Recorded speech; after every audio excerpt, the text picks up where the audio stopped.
The Grand Riviera Hotel lobby gleamed like a jewel box under crystal chandeliers. Afternoon sunlight poured through floor-to-ceiling windows, casting golden rectangles across Italian marble floors. The air smelled of expensive perfume and fresh lilies arranged in towering vases. Maya Carson stood at the mahogany reception desk, her forearm crutch catching the light. She was 12 years old, her hair pulled back in neat braids, wearing a lavender blouse her father said matched her courage. Her hands rested on the polished counter, steady despite the tremor in her legs. Richard Voss emerged from the back office, his burgundy blazer crisp and perfect. His smile was practiced, professional, until his eyes traveled downward. First to Maya's crutch, then to her face. The smile thinned like ice cracking. "Little girl," his voice carried across the lobby. "Where are your parents?" Maya straightened her shoulders. "My father is parking the car." "I'm checking us in. Reservation under Carson." Voss's fingers hovered over the keyboard. He didn't type. Behind Maya, a woman in pearls paused mid-conversation.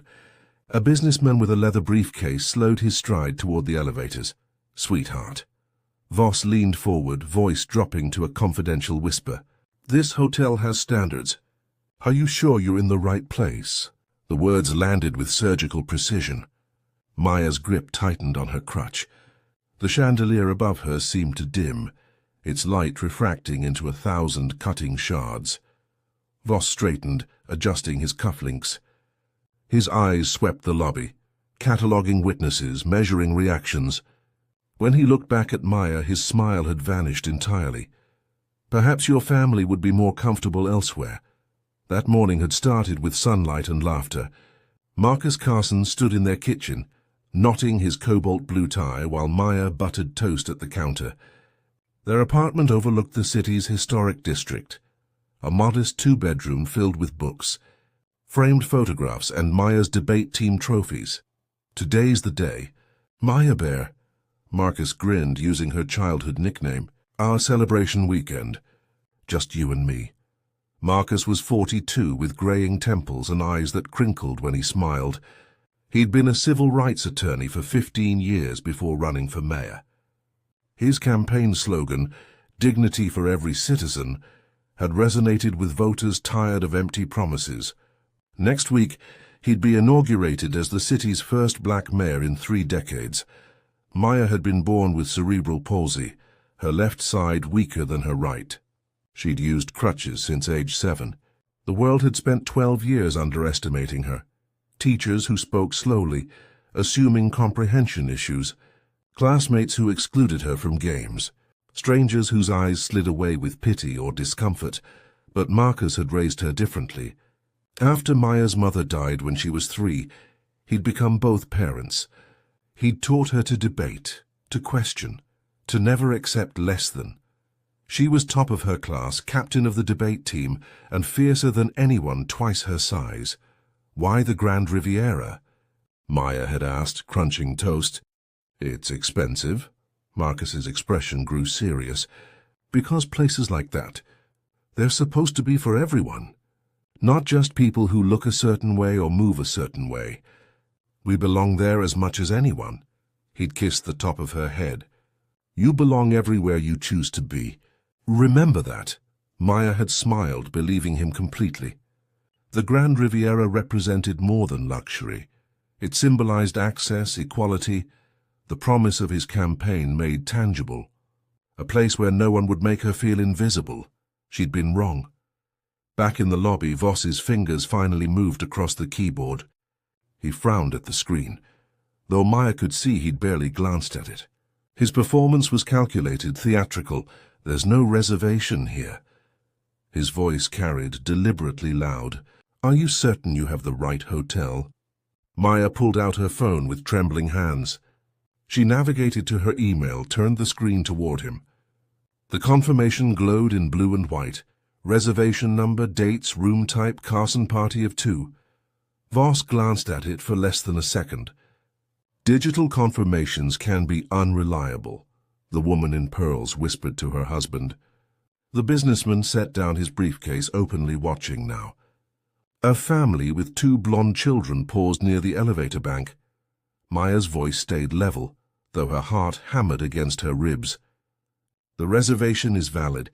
I can call the booking service." "That won't be necessary." Voss folded his hands on the counter. His tone shifted. Still polite on the surface, venomous underneath. Hotels like the Grand Riviera maintain certain expectations. "Our guests expect a particular atmosphere." He let the word hang between them. Maya understood perfectly. She'd heard variations her entire life. Voss leaned down, bringing his face level with hers. His cologne was overwhelming, something woody and expensive. "Sweetheart, this isn't personal. But establishments like ours, they're designed for specific clientele. Families who fit our image." His eyes flicked to her crutch, then to her brown skin. Then back to her face. "I'm sure you understand. There are other hotels, more suitable accommodations, where you'd feel more at home." The lobby had gone quiet. Not silent, but muted. Conversations continued in whispers. The pianist in the corner kept playing, but softer now. Everyone was listening without appearing to listen. Maya's hands shook. Her vision blurred at the edges. She'd faced prejudice before. Subtle slights, condescending tones, lowered expectations. But this was different. This was public. This was intentional. This was designed to humiliate. Voss straightened, satisfied. He'd made his point. He expected her to leave quietly, to slink away in shame. Maya didn't move. Maya stepped back from the counter. The marble floor felt unsteady beneath her feet. The lobby stretched enormous around her, all that gold and crystal and polished wood suddenly hostile, exclusionary. She was an intruder in a space that gleamed with the promise of belonging. Faces blurred in her peripheral vision. The woman in pearls looked away quickly. The businessman checked his phone. The family with blonde children herded toward the elevators, the mother's hand firm on her daughter's shoulder. No one met Maya's eyes. She thought of her father's words that morning. "You belong everywhere you choose to be," but right now, in this moment, she felt smaller than she'd ever felt. The chandelier above fractured light into 1,000 cutting pieces. Each shard felt like a judgment, a confirmation of what Voss had implied. "You don't belong here," her throat burned. She would not cry, not here. Not in front of these people who'd watched her humiliation like theater. Not in front of Voss, who stood behind his counter with the satisfied expression of someone who'd defended his territory. Anger began to replace shock. It started as a spark in her chest, then spread through her limbs. She gripped her crutch tighter, knuckles white. Her father had taught her that dignity wasn't granted. It was claimed.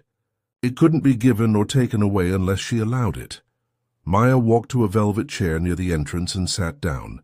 She positioned herself where she could see the front desk, the revolving door, everything. She pulled out her phone not to call for help, but to anchor herself, to have something to hold. Voss glanced at her, then away. He resumed his work as though she'd already vanished. But Maya wasn't leaving. Let him try to remove her. Let him escalate. She would wait for her father. And when Maya Carson arrived, Voss would learn exactly who he'd just humiliated. She settled into the chair, back straight, chin lifted. Silent and immovable as stone. Maya's earliest memory was of falling. She'd been 4 years old, trying to run across a playground.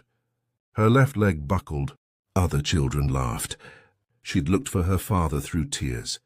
And Marcus had been there, not to rescue her, but to wait while she stood back up on her own.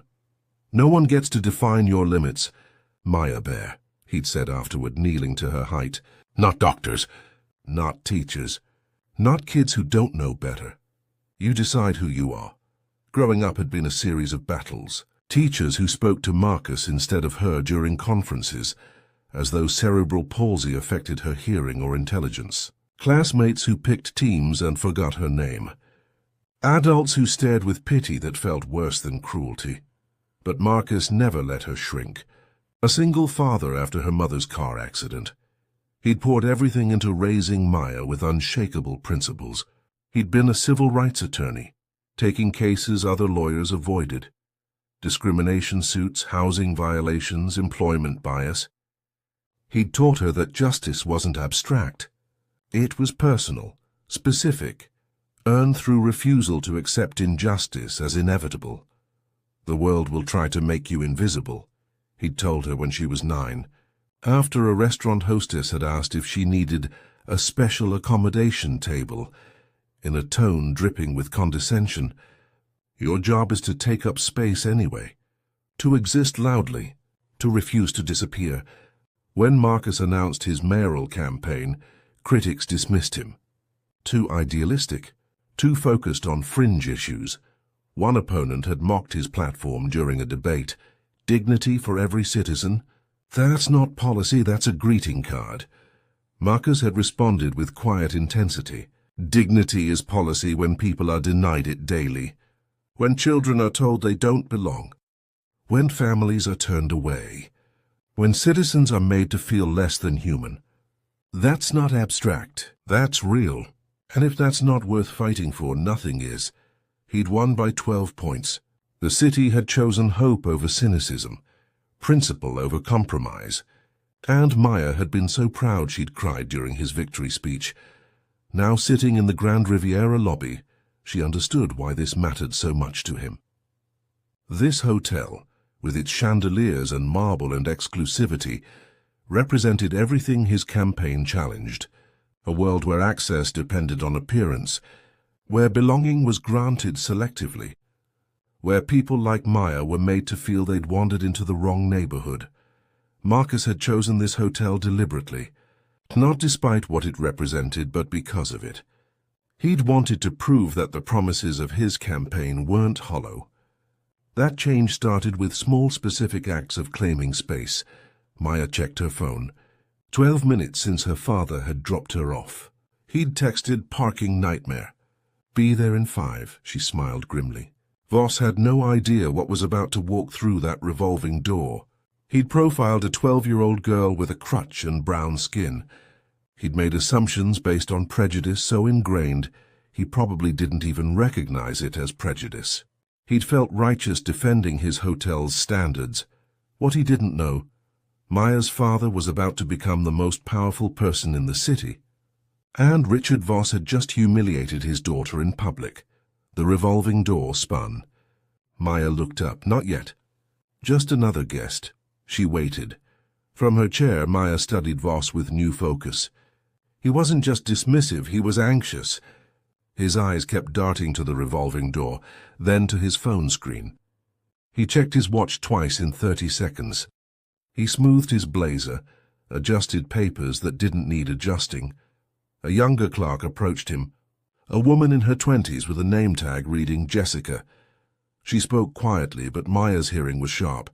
Years of being talked over had taught her to listen carefully. "Mr. Voss," the event coordinator called. "They want to confirm availability for the mayor's inauguration reception. They're deciding between us and the Grandmont." Voss's expression tightened. "We're absolutely available. That event would be huge for us. When do they need confirmation?" "End of week." Apparently the mayor's office is very particular about venues. They want somewhere that aligns with his campaign values. Jessica paused. What were those values again? "Equality, dignity, access for all, the usual political talk." Voss waved dismissively. "Make sure our proposal emphasizes our commitment to community. Use the diversity language from our website." Maya's breath caught in her throat. She'd seen that website. Marcus had shown it to her while researching hotels. The Grand Riviera's homepage featured images of diverse families, smiling staff members of different backgrounds, glossy text about welcoming all guests and celebrating our inclusive community. The irony was almost funny. Would have been funny if it weren't so enraging. Voss was competing to host her father's inauguration reception, an event celebrating a mayor elected on principles of dignity and inclusion, while actively discriminating against that same mayor's daughter. He had no idea who Maya Carson was. He'd never seen photos from the campaign. He didn't recognize the last name on the reservation. He'd looked at Maya and seen only what his prejudices allowed him to see, a disabled black girl who didn't fit his image of Grand Riviera clientele. The cognitive dissonance was staggering. Voss genuinely believed he was maintaining standards, protecting his hotel's reputation. He'd convinced himself that exclusion wasn't discrimination, it was quality control, that his assumptions weren't bigotry, they were business sense. Maya felt her anger crystallize into something cold and clear. This wasn't just about her. How many others had Voss turned away? How many families had been told, subtly or explicitly, that they weren't suitable for the Grand Riviera? How many people had accepted that rejection, internalized it, walked away believing they didn't belong? The revolving door spun again. This time Maya recognized the silhouette before he fully entered. Tall, broad-shouldered, moving with quiet authority, still wearing his navy suit from the morning's press conference. Maya Carson stepped into the lobby, scanning for his daughter. Their eyes met across the polished floor. Marcus's expression shifted instantly, from anticipation to concern. He'd spent 12 years reading Maya's face. He knew immediately that something was wrong. He started toward her, then stopped, changed direction, walked to the reception desk instead. Maya understood his strategy. Confirm what happened before reacting. Gather information, never act from assumption. Marcus approached the counter with measured calm. Voss looked up, and his entire demeanor transformed. The dismissiveness vanished, replaced by professional charm. He straightened his spine, arranged his face into a welcoming smile. Good afternoon, sir. Welcome to the Grand Riviera. How may I assist you today? Marcus didn't return the smile. He placed both hands flat on the counter, his wedding ring catching the chandelier light. When he spoke, his voice was quiet, controlled, and absolutely terrifying in its steadiness. I'm checking in. Reservation under Carson. Voss's smile flickered. His fingers moved to the keyboard, typing with sudden uncertainty. Carson. Yes, of course. Let me just... There was a young girl here earlier. Marcus's tone remained level. Each word carried weight. My daughter. She attempted to check in. The color drained from Voss's face like water from a broken glass. His hands froze above the keyboard. Behind him, Jessica, the clerk, stepped backward, suddenly very interested in organizing brochures. Ah, yes, there was a small confusion. Voss's professional mask slipped back into place, though sweat beaded at his temples. A misunderstanding about the reservation. These things happen. I'm sure we can... What did you say to her? The question cut through Voss's explanation like a blade. Marcus didn't raise his voice. Didn't need to. The quiet intensity was more frightening than shouting. Voss straightened his blazer. Sir, I assure you there was no intention to... What did you... Say to my daughter. Each word fell separately, distinctly. The lobby seemed to hold its breath. The pianist stopped playing. Conversations died mid-sentence. Even the woman in pearls, pretending to study a painting, had gone completely still. Voss glanced around, measuring his audience. When he spoke again, his voice carried false reasonableness. Mr. Carson, I'm certain this is a misunderstanding. Our hotel maintains specific protocols for unaccompanied minors. For safety reasons, you understand. We couldn't simply... She had a reservation. She had confirmation. She explained that I was parking. Marcus's jaw tightened. What was the actual reason you refused her? I didn't refuse anyone. I merely suggested that she didn't belong here. The words landed like an accusation and a truth simultaneously. Voss's eyes widened. His mouth opened, closed. He looked briefly toward the security camera above the desk, then back to Marcus. Sir, I think you're overreacting. Hotels have standards. We maintain a certain atmosphere for all our guests. I'm sure you can appreciate, Marcus leaned forward slightly. Appreciate what exactly? That my daughter, who had a valid reservation and did nothing wrong, was told she wasn't suitable for your establishment. Voss's composure cracked. Defensiveness crept into his voice. Mr. Carson, every business has the right to maintain their image, to ensure guest comfort. I'm sure you understand that certain accommodations require advance notice. If we'd known about your daughter's condition, her condition, Marcus's voice went dangerously quiet. I simply meant, Voss caught himself, tried to backpedal. What I'm saying is, if you'd informed us ahead of time about special needs, we could have prepared appropriate. She doesn't have special needs. She has a reservation, just like every other guest here. The lobby had gone absolutely silent now. A businessman near the elevators held his phone mid-scroll. The family with blonde children had stopped moving entirely. Jessica, the clerk, stared at the floor, her face flushed. Voss's professional veneer was fracturing, revealing something uglier beneath. Sir, with all due respect, you weren't here. You didn't see what? A 12-year-old girl trying to check into a hotel. Marcus's control was slipping now, anger seeping through. Or did you see something else? Something that made you decide she didn't fit your image? Voss's face reddened. I don't appreciate what you're implying.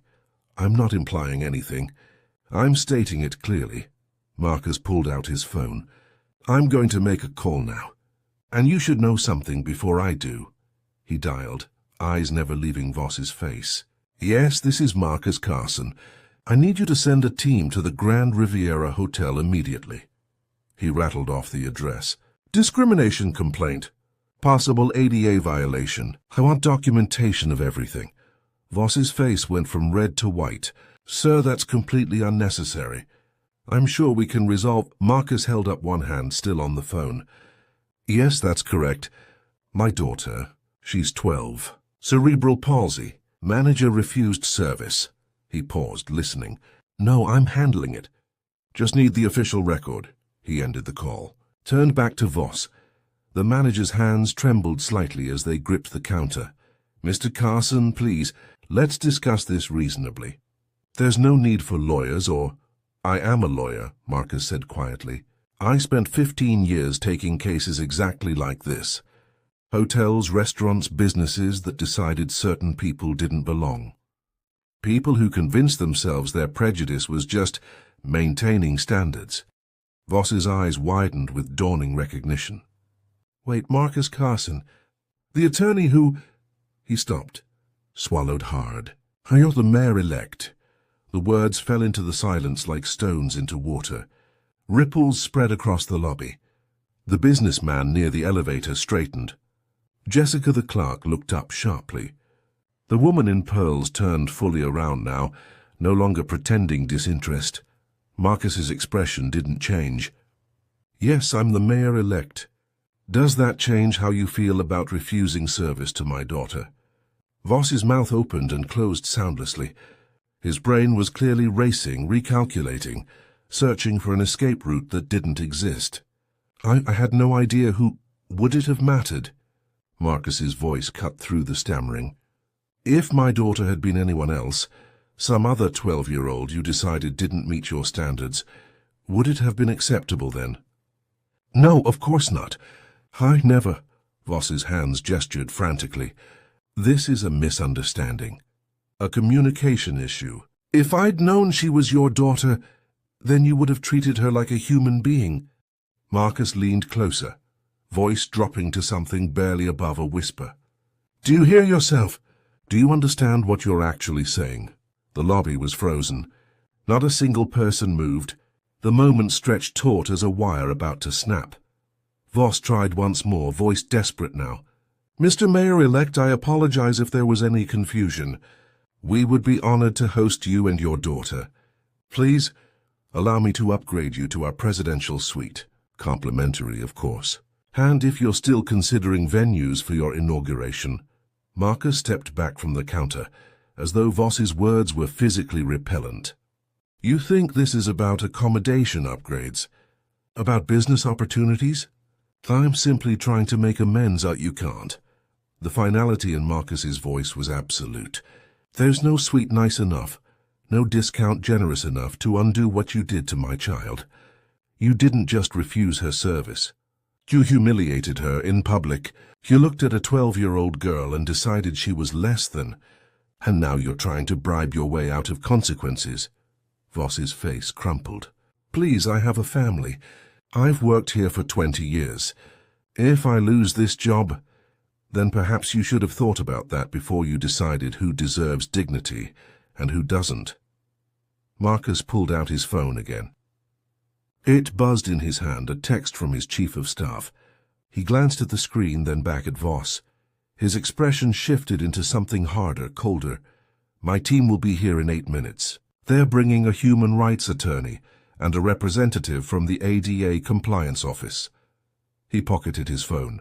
I suggest you use that time to think very carefully about what happened here. Because when they arrive, everything you say will be documented.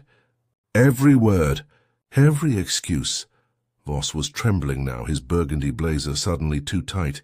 Mr. Carson, I beg you. Marcus turned away from him, walked across the marble floor to where Maya sat, still in her velvet chair, tears streaming silently down her face. He knelt beside her, one hand on her shoulder. I'm so sorry, baby girl, he whispered. I'm so sorry I wasn't here. Maya shook her head. You're here now. Behind them, Voss stood frozen at his desk. The revolving door spun again. 2 women in professional attire entered, carrying briefcases and tablets.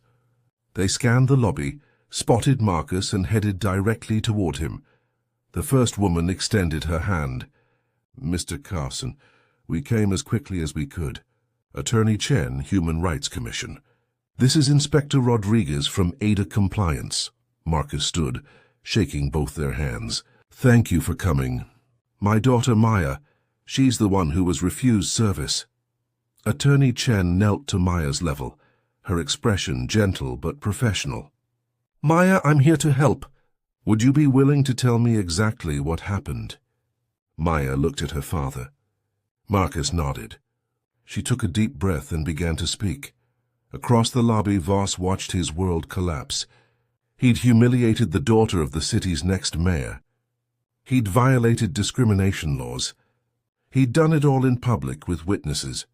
And now official representatives were documenting everything. The woman in pearls was already leaving, walking quickly toward the exit. The businessman had vanished. Jessica the clerk stood pale and still, clearly deciding whether to support her manager or protect herself. Marcus's phone buzzed again. He glanced at it, then looked at Voss with an expression that wasn't anger anymore.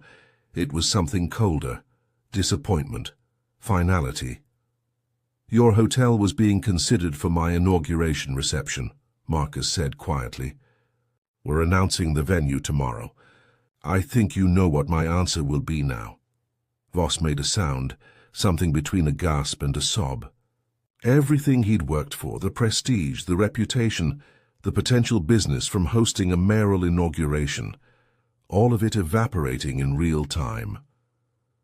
Attorney Chen was taking notes on her tablet. Inspector Rodriguez was photographing the front desk, documenting the scene.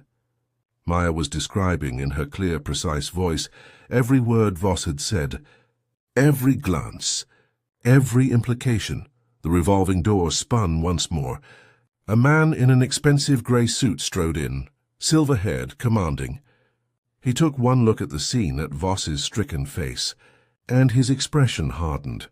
Someone want to tell me, he said, voice booming across the lobby, why I'm getting calls from the mayor-elect's office about a discrimination incident at my hotel. Voss went absolutely white.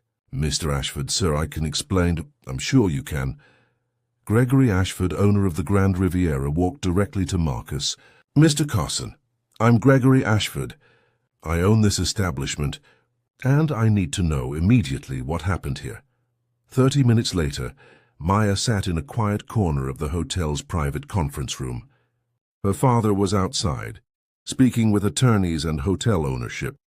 Through the frosted glass wall, she could see silhouettes moving, hands gesturing, the shapes of conflict and consequence. Inside the room, silence pressed down like a weight. The walls were pearl white, decorated with abstract art that meant nothing. A crystal water pitcher sat on the table, untouched. Maya's crutch leaned against her chair. She felt hollowed out, empty. The adrenaline that had kept her upright in the lobby had drained away, leaving only exhaustion. Her hands still shook slightly. She kept seeing Voss's face, hearing his voice. "Hotels like this. They're not for people like you," the words echoed, not because they were new. She'd heard variations her entire life, but because this time they'd been spoken with such casual certainty, such confidence that he was right, that she genuinely didn't belong in spaces designed for suitable people. Maya looked at her crutch. The metal gleamed under fluorescent lights. How many times had people seen that crutch before they saw her?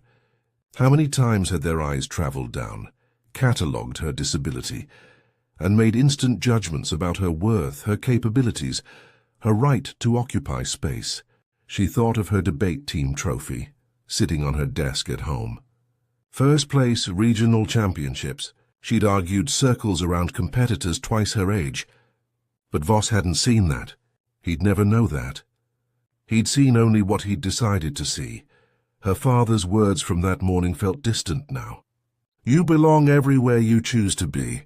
Did she? Really? Or was belonging always going to be a battle? A constant fight to justify her presence, to prove her humanity, to earn something others received without question. The conference room door opened softly. Jessica, the young clerk from the front desk, stepped inside. Her eyes were red, like she'd been crying. She held a folder and a bottle of water. "Your father said you might want this." She set the water down gently. "Maya, I'm so sorry. I should have said something. When Mr. Voss was talking to you, I knew it was wrong. But I just stood there." Maya looked at her. Jessica couldn't have been older than 25. Probably a college graduate taking whatever job she could find, trying to climb a ladder that required silence and complicity. "Why didn't you?" Maya asked quietly. Jessica's face crumpled. "Because I was scared. Because I needed this job. Because I told myself it wasn't my place to intervene." She wiped her eyes. "But those are all excuses, aren't they? I let him hurt you because it was easier than speaking up." The honesty was surprising, painful. Maya had expected defensiveness, deflection. Instead, Jessica was offering something rare, genuine accountability without expecting forgiveness.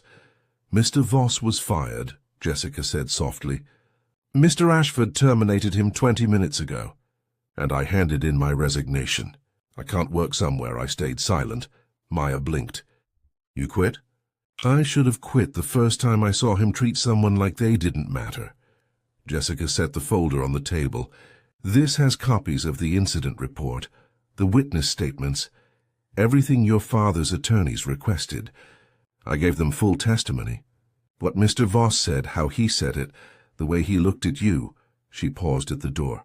"I know that doesn't fix what happened, but I wanted you to know. Some of us see it. Some of us know it's wrong, and I'm sorry I wasn't brave enough to say so when it mattered." The door closed softly. Maya sat alone again, but something had shifted. The emptiness felt less absolute. Jessica's resignation wouldn't erase Voss's words, but it proved that complicity wasn't inevitable. That silence could be broken. Maya reached for the water bottle. Outside, her father's silhouette moved closer to the glass. She could hear his voice now, firm and clear, explaining something to the attorneys, fighting for her the way he always had. She gripped her crutch, pulled herself to standing. The exhaustion remained, but beneath it something else emerged. Not quite hope, too soon for that, but resolve. The determination that had kept her planted in that lobby chair. Voss had tried to make her disappear. He'd failed. She was still here, still standing, still visible, and she wasn't going anywhere. Marcus entered the conference room with Attorney Chen. His tie was loosened, exhaustion carved into his face, but his eyes held fierce determination. He sat beside Maya, taking her hand. "They want to settle," he said quietly. "Ashford is offering a formal apology, policy changes, mandatory staff training, and a substantial donation to disability rights organizations in your name. Maya studied her father's face. What do you want to do? It's not about what I want. This happened to you. He squeezed her hand. I'll support whatever you decide. We can take the settlement, or we can push this further. File a lawsuit. Make it public. Use it as a platform for your voice. Attorney Chen leaned forward. Maya, you should know. What happened today wasn't an isolated incident. In the last hour, we've received calls from 3 other families, all describing similar treatment from Richard Voss over the past 2 years. A Latino family told their son didn't fit the clientele profile.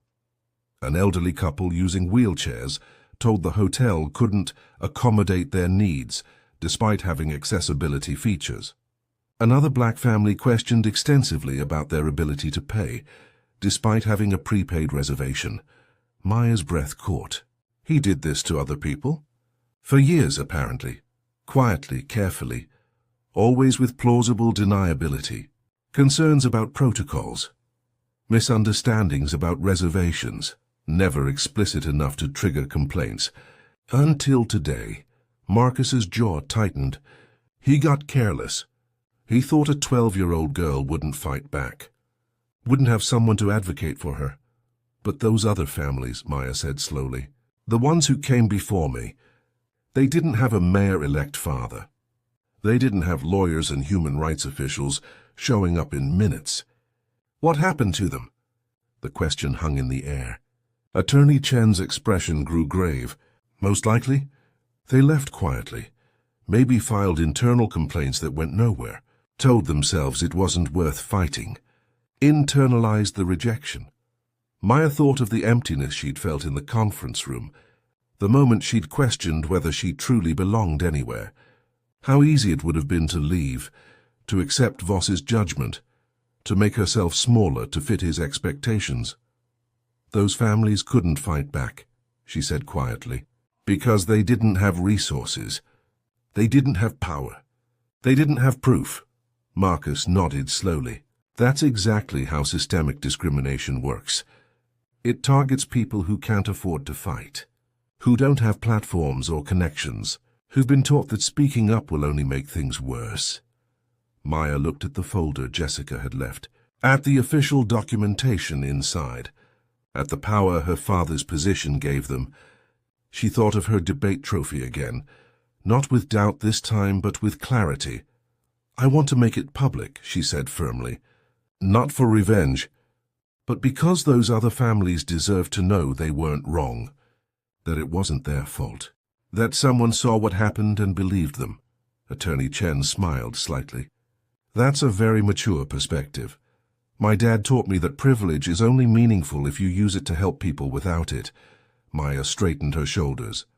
Right now I have something those other families didn't, a voice people will actually hear. It would be wrong not to use it. Marcus's eyes glistened. He pulled Maya into a tight embrace.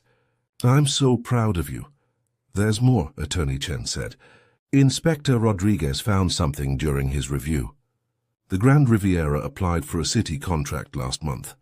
They want to provide lodging for visiting government officials. The application is currently under review by the mayor's office. The implication was clear.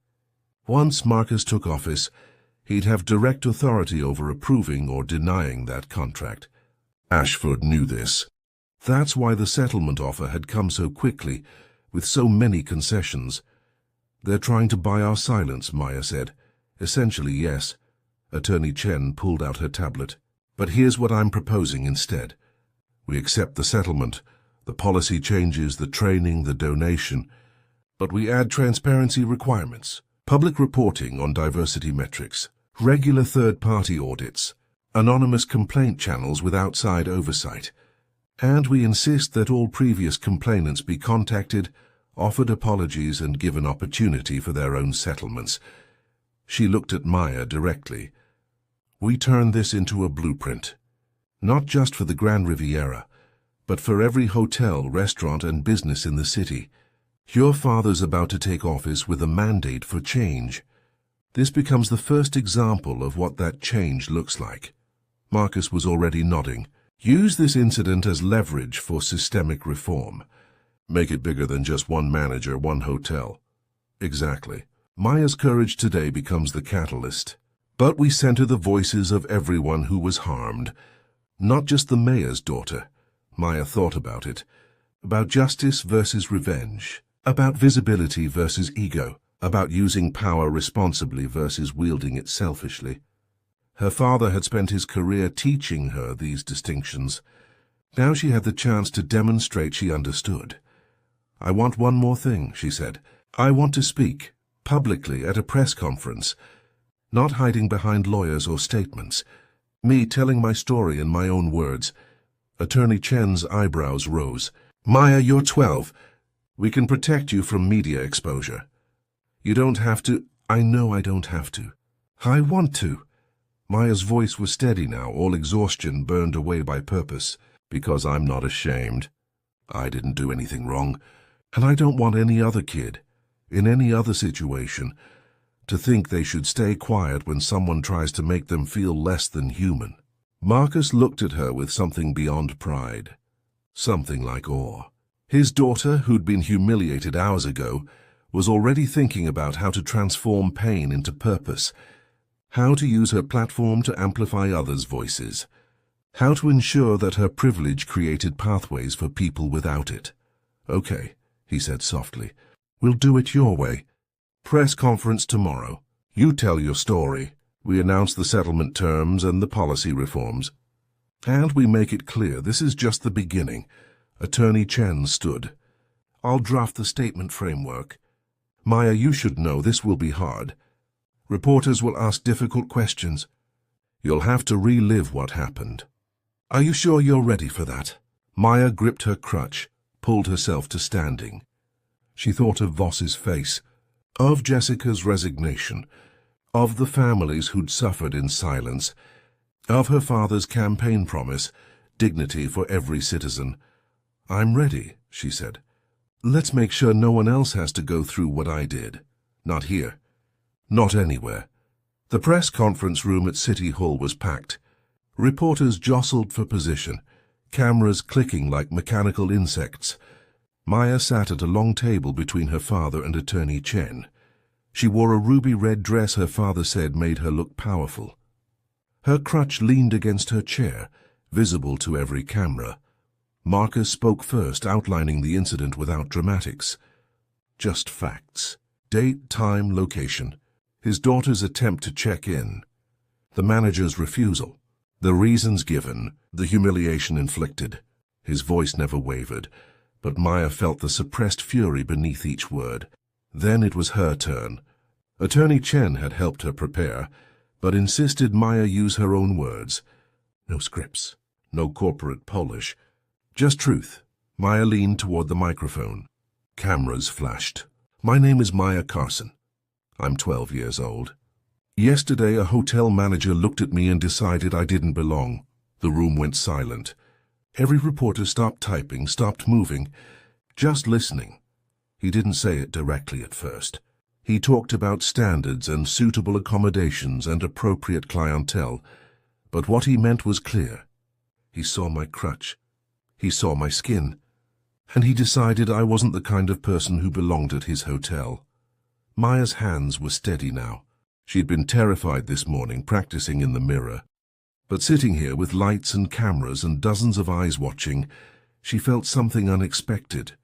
Calm, clarity, purpose. "I want to be honest about something. When it happened, I felt small. I felt like maybe he was right. Like maybe I was the problem. That's what discrimination does. It makes you question yourself instead of questioning the person hurting you."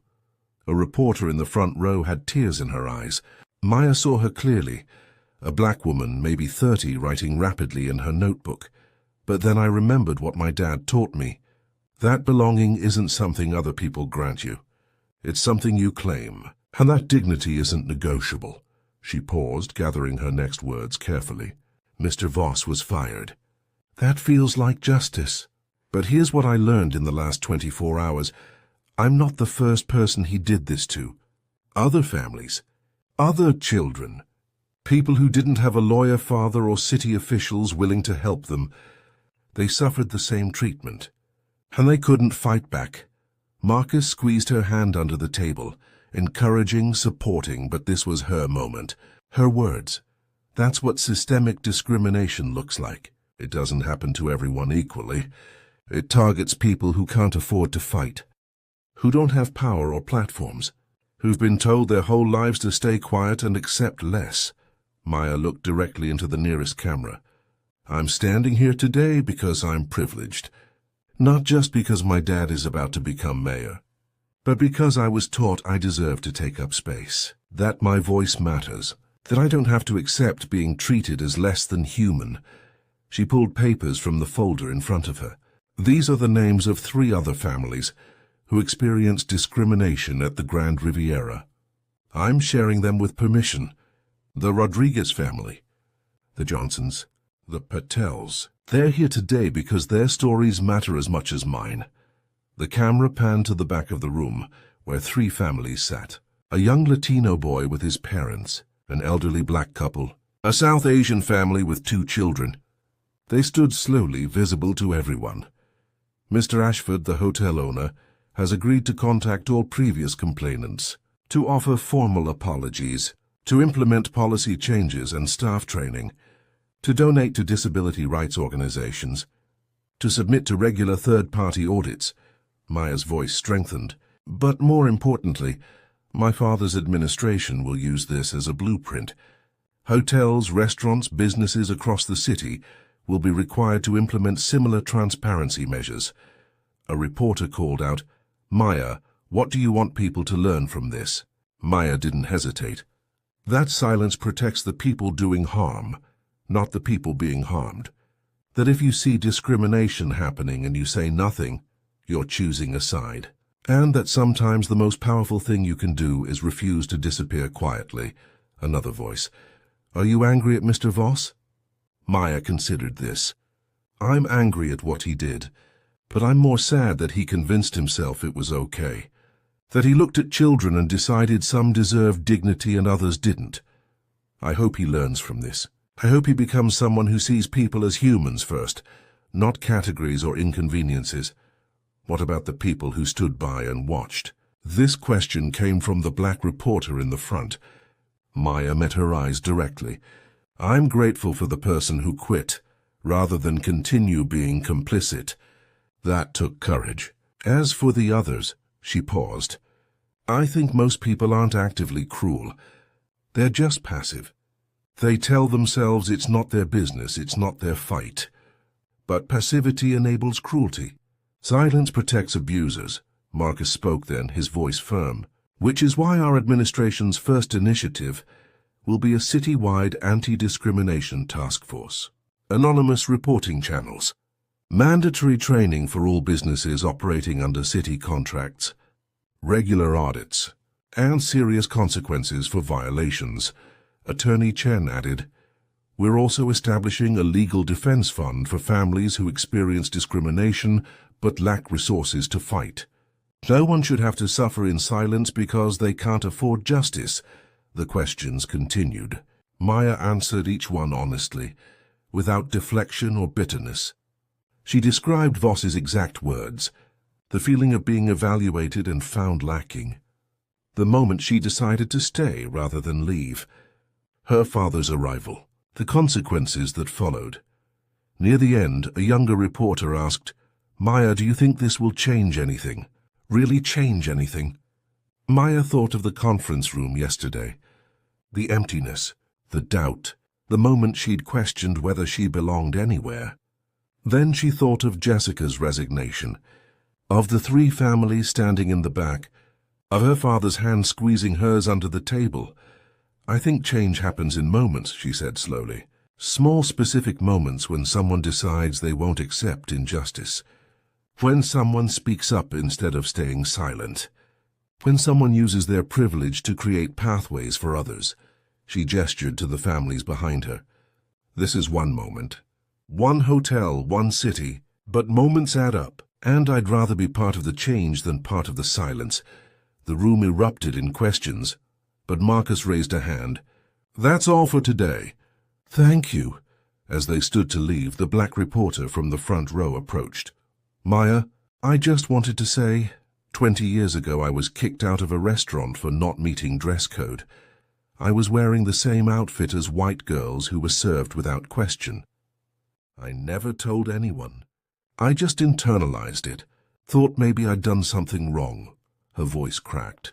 Thank you for speaking up. For all of us who didn't. Maya hugged her spontaneously.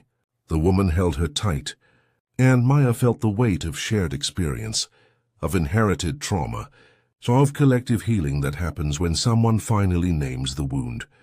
They left the press conference to camera flashes and shouted questions. But Maya felt lighter than she had in days, not because the hurt was gone, but because she'd transformed it into something meaningful, something that might protect the next child who walked into a hotel lobby and was told they didn't belong. 3 weeks later, Marcus Carson's inauguration filled the city's largest auditorium. Maya sat in the front row, her crutch resting beside her, wearing the same ruby-red dress from the press conference. It had become a symbol, shared across social media with the hashtag #BelongEverywhere. The Grand Riviera had lost its bid for the reception. Instead, Marcus had chosen a community center in the city's historically black neighborhood, the same neighborhood where he'd grown up, where Maya's grandmother still lived, a place that embodied the values his administration represented. In the 3 weeks since the press conference, 7 more families had come forward with discrimination complaints against various businesses. The Legal Defense Fund had received donations exceeding $500,000. City Council had fast-tracked the Anti-Discrimination Task Force, and Maya's story had been featured in national news, sparking conversations about ableism, racism, and the intersection of both.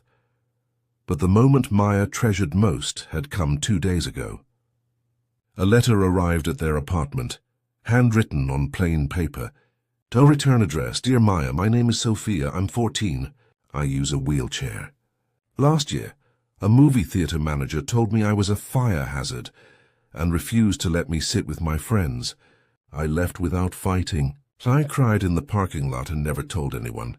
Then I saw you on TV, telling your story, not apologizing, not shrinking. Just speaking truth. Yesterday I went back to that movie theater. The manager tried the same excuse. This time I didn't leave. I asked for his name. I cited ADA regulations. I called the regional office. They're investigating now. I'm not as brave as you, but you made me braver. Thank you for taking up space, for refusing to disappear, for teaching me I could do the same." Maya had read that letter 5 times, then shown it to her father with tears streaming. This, not the press coverage, not the policy changes, but this single letter from a girl she'd never met, this was why it mattered. Now, watching her father take his oath of office, Maya understood something profound. Justice wasn't one dramatic moment. It was accumulation, individual acts of courage compounding into cultural shift, seeds planted that might not bloom for years, but would bloom eventually. Marcus's hand was on the Bible, his voice clear and steady. "I, Marcus Carson, do solemnly swear to uphold the dignity of every citizen." Maya closed her eyes, let the words wash over her. Dignity for every citizen, not abstract, not aspirational, real, specific, earned through small battles fought daily. After the ceremony, people approached her constantly. Some wanted photos. Others simply wanted to thank her. An elderly woman in a wheelchair held Maya's hand and whispered, "You're my hero." A young father with a disabled son gave her a drawing his child had made, stick figures labeled Maya and Brave Girl. But the person Maya most wanted to see arrived near the end. Jessica, the former hotel clerk, approached tentatively. She'd cut her hair short, wore less makeup. Looked tired but somehow lighter. "I wasn't sure I should come," Jessica said, "but I wanted you to know I got a new job with a non-profit focused on disability rights employment programs. So I'm helping companies implement inclusive hiring practices." Maya smiled. "That's amazing. I'm also going back to school. Social work degree. I want to work with families facing discrimination, help them navigate systems, access resources. Jessica's eyes were bright. You inspired that. Watching you refuse to stay silent, it made me realize I couldn't either. They talked for several minutes. About change, about courage, about the difference between comfort and complicity. When Jessica left, Maya felt the interconnection of it all. How one moment of speaking up had cascaded into multiple transformations. Jessica's resignation leading to her life's new direction. Maya's press conference inspiring Sophia and countless others. Marcus's policies creating structure for systemic change. Later at the community center reception, Maya found a quiet corner. Her crutch leaned against the wall. She was exhausted but peaceful. Her father approached, 2 plates of food balanced carefully. "How you doing, Maya Bear?" He sat beside her, handed her a plate. "Good, really good." She took a bite of sweet potato pie. "Dad? Thank you for teaching me I don't have to accept being made invisible." Marcus's eyes glistened. "You taught yourself that. I just reminded you." They sat in comfortable silence, watching the celebration. The room was diverse. Every ethnicity, age, ability level represented. This was the city Marcus had promised. The one Maya had fought for in her own way.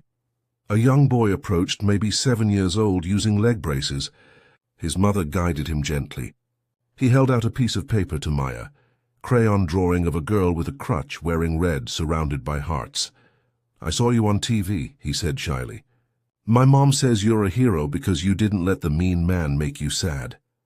Maya took the drawing carefully. "You know what makes someone a hero? Not being unafraid, but being afraid and standing up anyway. You're already doing that." The boy beamed. His mother mouthed thank you over his head, tears in her eyes. When they left, Marcus wrapped an arm around Maya's shoulders. "You know what I love most about this moment? You didn't just fight for yourself. You fought for everyone who couldn't." Maya looked at the drawing in her hands, at the stick figure girl who looked like her, at the hearts surrounding her, drawn by a child who'd seen himself reflected in her courage. "I almost didn't," she admitted quietly. "In that conference room after everything happened, I wanted to disappear, to accept the settlement and never talk about it again. It would have been easier, but you didn't choose easier. You chose right." Marcus squeezed her shoulder. "That's the hardest kind of courage, the kind that costs you something." Maya thought about what it had cost. The media attention, the scrutiny, having to relive that moment over and over in interviews and depositions, the nightmares she still had sometimes, where Voss's voice echoed, "You don't belong here," but she also thought about what it had given. Sophia's letter, Jessica's transformation, the 7 families who'd found their voices, the policy changes that would protect countless others, the little boy with leg braces who saw himself in her story. It was worth it, she said simply. The reception continued around them. Music played. People danced. Marcus was called away for photos, for speeches, for the 1,000 obligations of newly inaugurated mayors. But before he left, he kissed the top of Maya's head. "I'm so proud of you, Maya Bear. Not because you're my daughter, but because you're exactly who you are." Maya sat alone for a moment, holding her drawing, her crutch beside her. She thought of the Grand Riviera lobby, of that marble floor and those judging eyes, of Voss's certainty that she didn't belong. He'd been wrong. Not about the hotel, that didn't matter anymore, but about her worth, about whether she deserved to take up space in the world. She belonged everywhere she chose to be. Not because her father was mayor, not because the law protected her, but because she was human, whole, worthy. And no one, not Voss, not anyone, could take that away unless she gave it to them. She never would again. 6 months passed like pages turning. The city transformed slowly, incrementally. Not overnight revolution, but steady evolution. The Anti-Discrimination Task Force fielded hundreds of complaints. 43 businesses underwent mandatory training. 12 faced sanctions. 3 lost city contracts entirely. The Grand Riviera implemented its new policies. Ashford hired a diversity officer, revised training protocols, established anonymous reporting channels. It wasn't perfect, systems never are, but it was progress, measurable, real. Maya returned to school. The press attention faded. She was 12 again, not a symbol or a spokeswoman, just a girl who did homework and debated politics and struggled with algebra like everyone else. But something had shifted inside her. A knowing, a certainty about her place in the world. On a Saturday afternoon, she and Marcus drove past the Grand Riviera. The building still gleamed, still projected luxury and exclusivity, but now Maya saw it differently. Not as a place that had rejected her, but as a place she'd changed. A battleground where she'd planted a flag. "Want to stop in?" Marcus asked, half joking. "See if they've actually changed." Maya considered it. Part of her wanted to walk through those doors again, to stand in that lobby as herself, knowing she'd transformed it. But another part, the wiser part, knew she didn't need to. "No," she said. "I don't need to prove anything to them. Or to myself," Marcus smiled. "When did you get so wise?" "I've always been wise. You just finally noticed." She grinned and he laughed. They drove through the city Marcus now governed, past community centers and schools and businesses, bearing signs pledging commitment to inclusion. Some of those signs were performative. Maya had learned to recognize the difference between real change and corporate aesthetics. But some were genuine. Small shifts in culture, practice, awareness. That evening, Maya wrote in her journal, something she'd started after the incident, at her therapist's suggestion, processing trauma through words. "Today I realized something. What happened at the Grand Riviera wasn't about one hotel manager. It was about a system that teaches people like Mr. Voss that discrimination is acceptable if done politely. That prejudice is okay if wrapped in excuses about standards and protocols, but systems are made of people. And people can change, or at least people can be held accountable, which isn't the same as change, but it's a start. I don't think Mr. Voss woke up that morning planning to humiliate a child. I think he spent his whole life absorbing messages about who matters and who doesn't, about who belongs in premium spaces and who should be grateful for whatever scraps they're given. I hope he learns. I hope everyone learns. But mostly I hope other kids like me, kids who've been told they're too different, too disabled, too brown, too anything. I hope they learn they don't have to accept being made invisible, because we belong everywhere. Not eventually, not conditionally, now, always, everywhere. She closed the journal, looked out her window at the city lights. Somewhere out there, Sophia was probably watching a movie with her friends, taking up space in that theater without apology. The little boy with leg braces was probably playing, not thinking about whether he belonged, just being. Jessica was probably helping another family navigate discrimination, turning her own failure into someone else's support system. And Maya was simply existing, loudly, visibly, unapologetically. Her crutch leaned against her desk. Tomorrow she had a debate tournament. Monday she had a math test. Next week, her father had a city council meeting where they'd vote on expanded accessibility requirements for public buildings. Life continued, full of ordinary moments and extraordinary possibilities. The Grand Riviera incident had changed her, not by breaking her, but by revealing strength she'd always possessed, by teaching her that courage isn't the absence of fear, it's the decision that something matters more than fear. Dignity matters more. Belonging matters more. Speaking up for people without voices matters more. Maya picked up her phone. Sophia had texted earlier. Movie theater got sanctioned by Ada office. Manager was fired. They're implementing new training. Thank you, she typed back. You did that, not me. You found your voice. Sophia's response came quickly. You showed me I had one, Maya smiled. This was the real transformation. Not policy changes or press conferences, but individuals discovering they didn't have to accept injustice, that they could stand up, speak out, refuse to disappear, one person at a time, one moment at a time, one refusal at a time. That's how systems change. Not through single dramatic battles, but through accumulated acts of courage, seeds planted in hotel lobbies and movie theaters and restaurants. Growing slowly into forests of resistance, Maya turned off her light.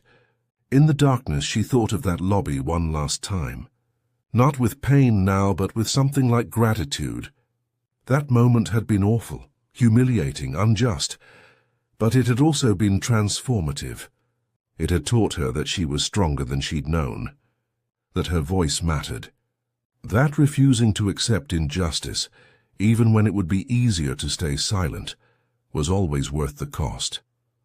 The Grand Riviera's chandeliers were probably still glittering, the marble floors still gleaming, but somewhere in that building, new training manuals sat on desks, new policies hung on walls, new awareness lived in the minds of staff members who'd learned that everyone deserves dignity. Maya had done that.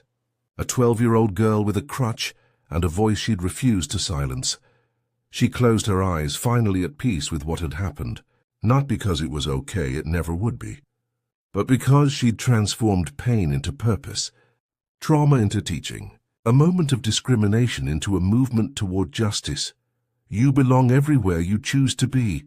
Her father's words, now her truth. A truth she'd claimed not by asking permission, but by refusing to be erased. In the morning, she'd wake up and keep living, keep taking up space, keep being visible, keep reminding the world that belonging isn't granted, it's claimed, one brave moment at a time.